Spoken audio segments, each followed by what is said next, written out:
Hi Stampers, this is Karen Phillip. I'm a Stampin Up Demonstrator and I'm pleased to show you how to make this card. And our technique today is kissing. And that's how I got this image right here on all of these little circles and also on our sampler. So let's get started. I did case this from a demonstrator using this set. And I never was fond of the set, but she made it come to life, and so I had to do the same.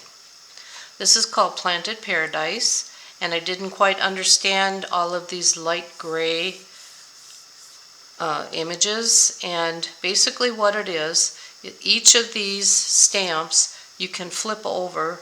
One side is smooth, and one side has the design on it. So this is this one, and it's just a cool way that you can use a plain image.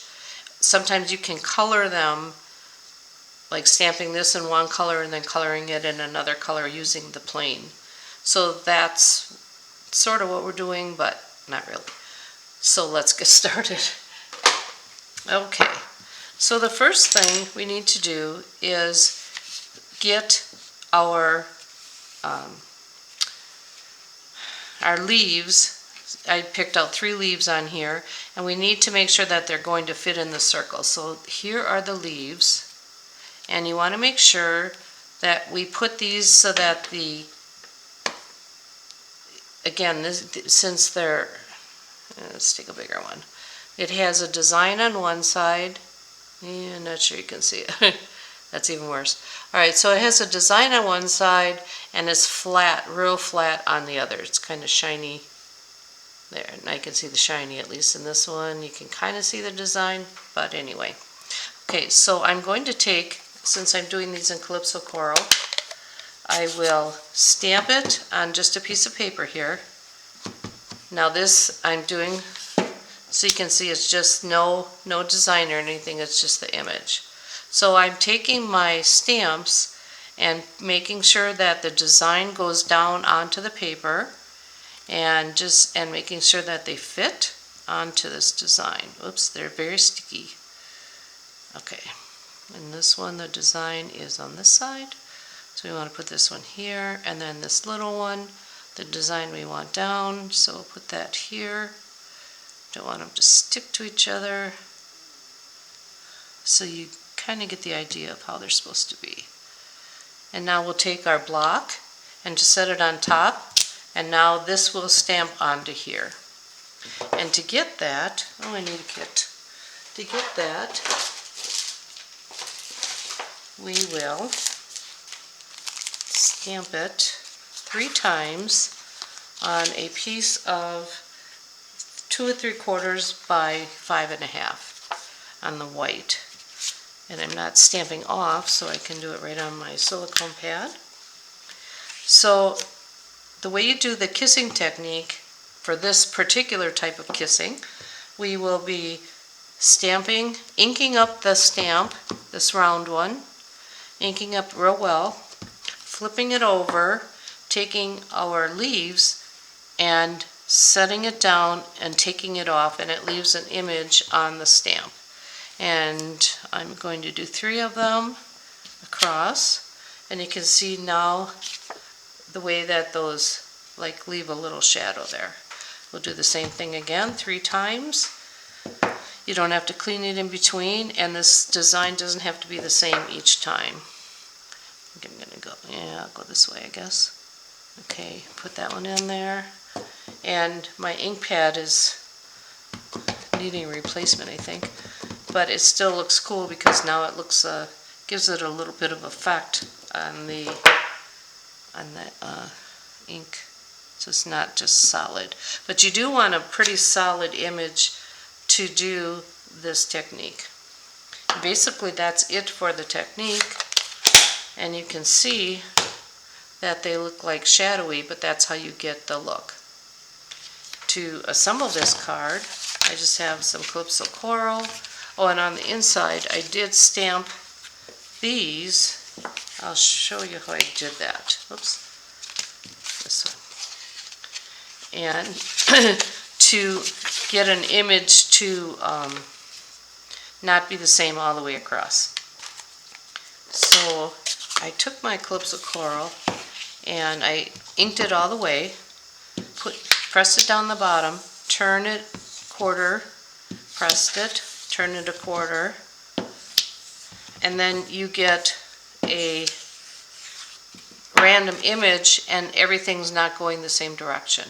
So that's just a little trick I learned along the way. I thought I'd like to share that with you. Okay, so that'll go on the inside. And then we will put the navy on.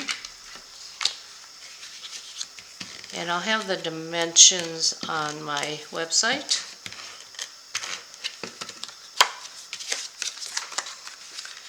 Okay, put that on there. Then I have these 1/2-inch strips, and these actually came from the latte paper. And we're just putting it 1/8 of an inch down. Oops, there goes my bow. And then one for the other side, like so. Oops, that's crooked. Now when you lift up, you want to lift and kind of pull at the same time. Don't rip it up. You want to just kind of lift it up. Hold your paper down and then move it accordingly. There we go. Now I'll put this on. And I think I want my pieces to go on the left side this time. So I'm going to just place this evenly in the center. Oh, I forgot my little, I want to put on some sprinkles, or not sprinkles, some little dots, grunge. And I did stamp off on these. Just adds a little bit of something, something. There we go. And then for the pot and the leaves, I already stamped it and fussy cut it out in navy. And then the leaves, I did 1 in Granny Apple Green and 2 in Old Olive. And to assemble it, I put some adhesive on the back of the pot. Take the Granny Apple Green first and just stick it on there, and then put a little bit of adhesive on the back of the leaf. It's always hard to tell when I get it on there. And then just kind of place them on. Gives it a fuller look. And then I did pop all of this up. You want to make sure it stays within the pot. And then I just used dimensionals to put it all on. Like so. Don't need a lot, but at least I don't like things like kind of sinking down on it. So I use more than I probably should, but that's the way I do it. Okay, so now I don't like this kind of showing, so I'm putting it kind of in the center of that so that it looks like they're just circles. And then I have a bow that I have out of the linen thread. I turn that down a little bit. And we'll add that there. And then on this one I added another thanks so much, and I would just put it out this way. So that's it for this card. I hope you enjoyed seeing how to make it, and thanks for watching, and have a great day.